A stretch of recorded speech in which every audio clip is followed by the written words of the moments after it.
When beginning a color design, perhaps you wondered, as I did, is color sense something I just have to be born with? Or after failing at fixing a disappointing design, did you wonder, as I did, well, do I have to sneak up on a fortunate accident to find a solution? Are color skills something I have to gain through experience of trial and error?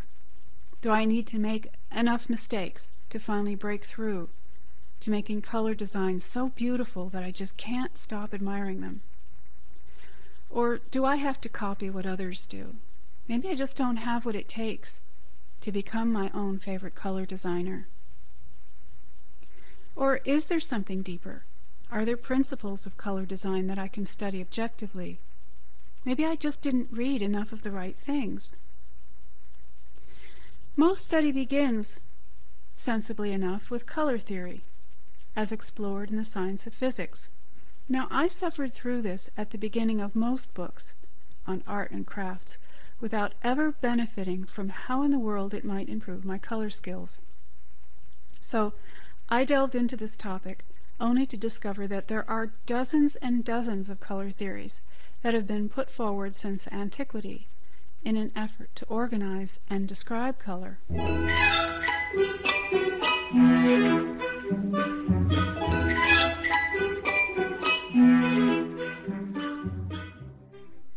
The half-dozen color systems in popular use today give us an objective insight into the properties of colors, and we'll cover these briefly in a moment to make sure we're all using the same color vocabulary.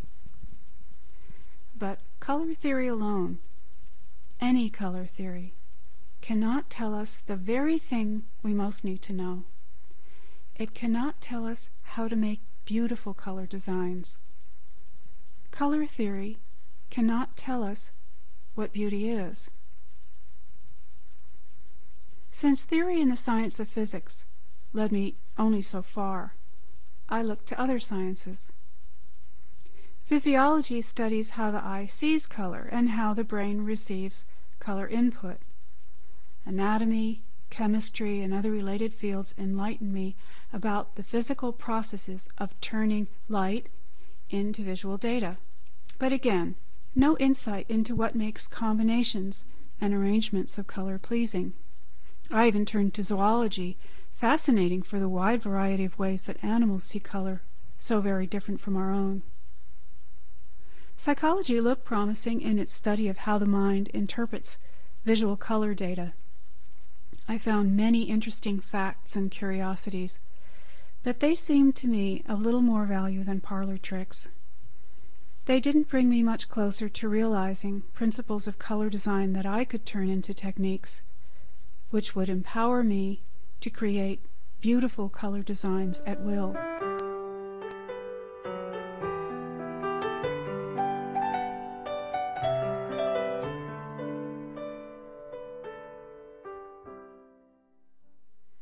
My quest led away from science into what I thought would be the most closely allied field, fine art. Now, fine artists pay great attention to color in their formal training, and here I hope to find something that would tell me how to select and arrange colors to make aesthetically pleasing designs.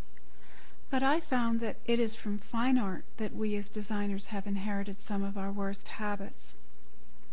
The color wheel painters refer to is vital in their work of mixing paint to describe the real world, to render three-dimensional objects and express space, to achieve a sense of landscape depth in accurately representing foreground and background through manipulating color properties.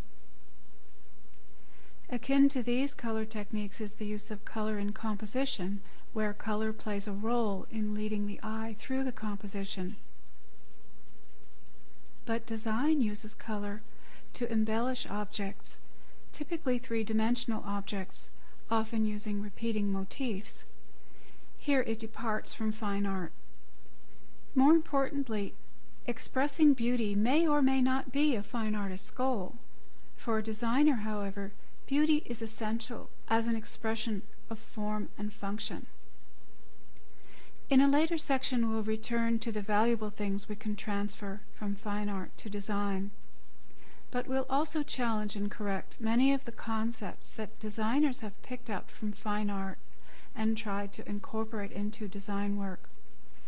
In design, we deal with many visual problems that are distinct and different from what we encounter in fine art, especially regarding color. What about the fields of fashion and crafts? Well, ideas in these fields come and go, and some claim to be mystical, some become popular for a time, but none had an explanation of method that would lead me to developing a system of techniques any better than trial and error. The design and crafts explanations seem to me to be tied to personal preferences and cultural styles. That meant that they were limited in getting me closer to the universal color design principles that I sought. One design technique that became very popular in color is to copy nature. Well, I found that transplanting colors from a scene, even with faithful attention to proportion and accurate color representation, is okay sometimes, but by no means a guarantee of beauty.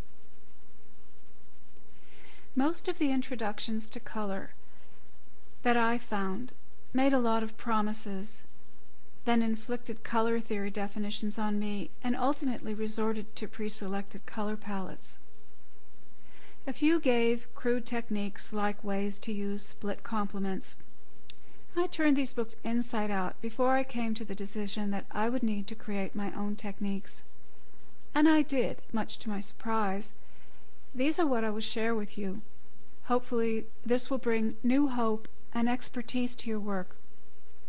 I believe you can become your own favorite color designer.